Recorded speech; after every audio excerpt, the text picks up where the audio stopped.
दिगंबरा दिगंबरा श्रीपादवल्लभ दिगंबरा. नमस्कार. तुम्हा सर्वांचं माझ्या यूट्यूब चॅनलवरती खूप खूप स्वागत. श्री गुरुचरित्राच्या या पवित्र प्रवासात आपण आता 9वा अध्याय सुरू करत आहोत. 8व्या अध्यायात आपण पाहिलं की शनी प्रदोष व्रताच्या महात्म्याने भक्तांचे मोठे संकट टळते. या कथा ऐकून नामधारकाला श्रीपाद श्रीवल्लभांच्या अलौकिक कार्याबद्दल अधिक माहिती जाणून घेण्याची तीव्र इच्छा झाली आहे. त्यामुळे आज आपण श्रवण करणार आहोत अध्याय 9वा. चला तर मग अध्यायाला सुरुवात करूया. श्री गुरुचरित्र अध्याय 9वा. रजक वर प्रदान. ओम श्री गणेशाय नमः. श्री सरस्वते नमः. श्री गुरुभ्यो नमः. श्री कुलदेवताय नमः. सिद्धयोगी श्री गुरुचरित्र महात्म्य सांगत होते. ते ऐकून नामधारकाला त्यांना वंदन विचारले. महाराज, श्रीपाद यती कुरवपुरात असताना पुढे झाले ती कथा मला सविस्तर सांगा. नामधारकाच्या भक्तिभाव पाहून सिद्धमुनींनी गुरुचरित्र सांगावयास सुरुवात केली. ते म्हणाले, श्रीपाद यती कुरवपुरात असताना एक धोबी त्यांची मनोभावे सेवा करीत असे. श्रीपाद यती नित्य नेमाने गंगेवर येऊन स्नान करून संध्यावंदन करीत असत.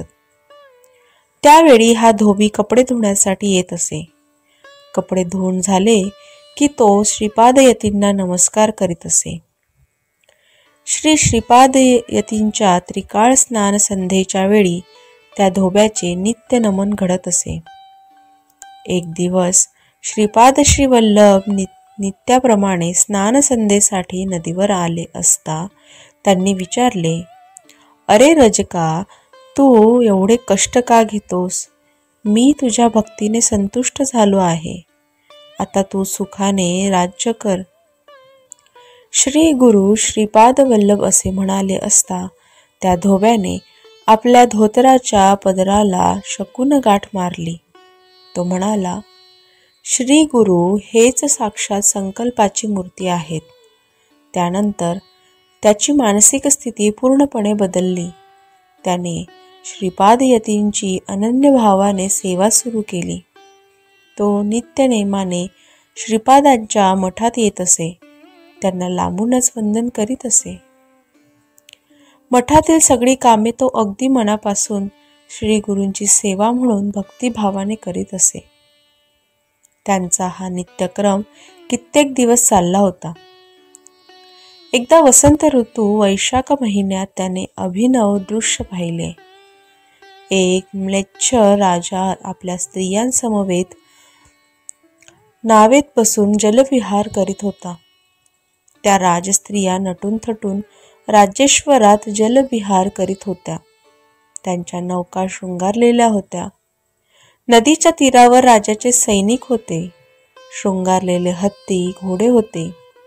दासदासी होत्या. ते सगळे ऐश्वर्य पाहून तो धोबी अगदी भारावून गेला.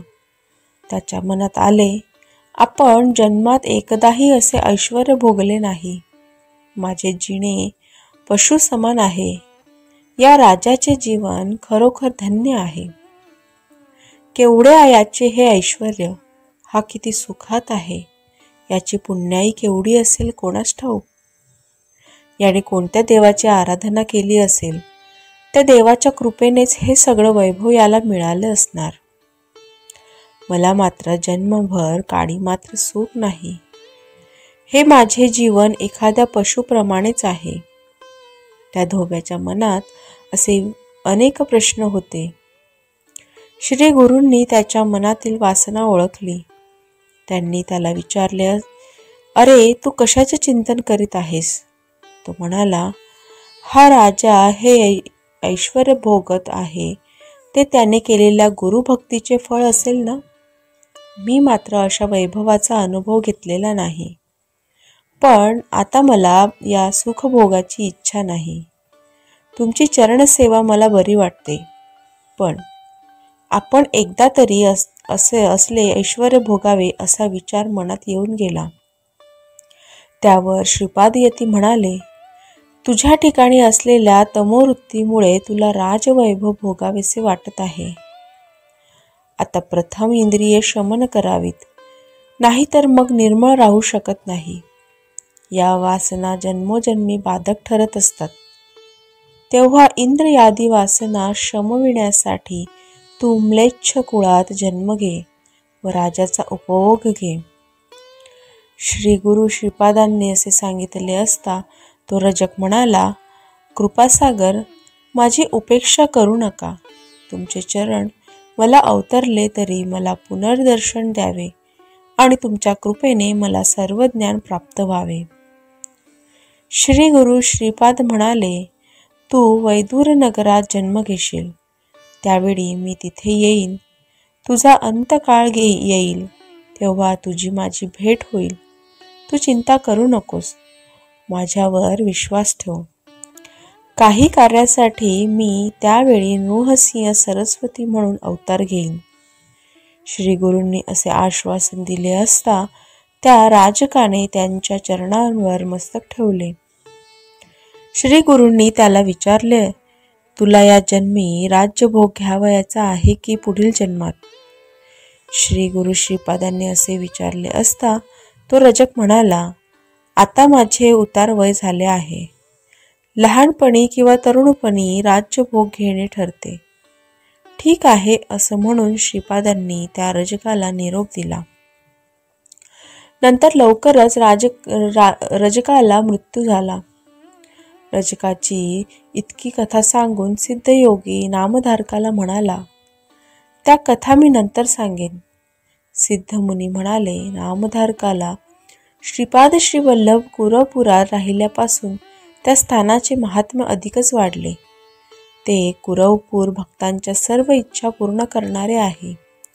श्रीपाद श्रीवल्लभ काही दिवस त्या स्थानी राहिले व पुढील कार्यासाठी अवतार घ्यावयाचा असल्याने अश्विनवद्य द्वादशी मघा नक्षत्र सिंह राशीत चंद्र असताना निजानंदी बसून गंगेत गुप्त झाले.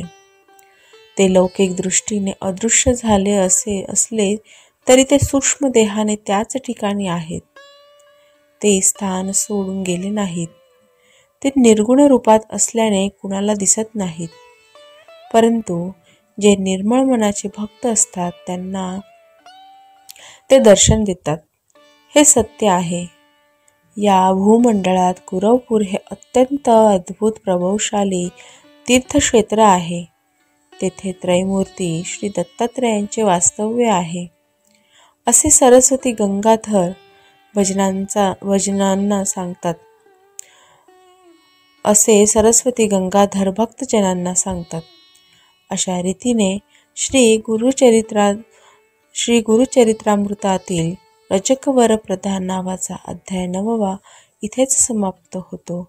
हा अध्याय श्रवण करून तुम्हाला कसे वाटले मला कमेंट बॉक्समध्ये नक्की सांगा. धन्यवाद.